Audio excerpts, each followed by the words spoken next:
Değerli izləyicilər, videonu bəyənib kanala abunə olun ki, hər kəs son xəbərlərdən anında məlumatlansın. Qardaşına əsəbləşərək polisə yalan məlumat verən şəxs məsuliyyətə cəlb edilib. Xəbər verilir ki, hadisə sentyabrın 20-si Lənkəranda baş verib. Belə ki, gecə saatlarında rayon sakini polisə müraciət edərək özünə məxsus VAZ 2106 markalı avtomobilin qaçırıldığını bildirib. Müraciət əsasında polis əməkdaşları tərəfindən aparılan araşdırmalar zamanı maraqlı məqamlar üzə çıxıb. Məlum olub ki, o, yaşadığı evin həyətində saxladığı avtomobilin qardaş tərəfindən idarə olunduğu zaman arxa buferin əzildiyini öyrənib. Qardaşı avtomobili qısa zamanda təmir etdirəcəyini bildirsə də, sonradan tərəflər razılığa gələ bilməyiblər.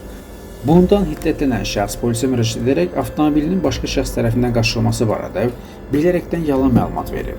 Hazırda faktla bağlı Lənkəran şəhər rayon polis şöbəsində araşdırma aparılır.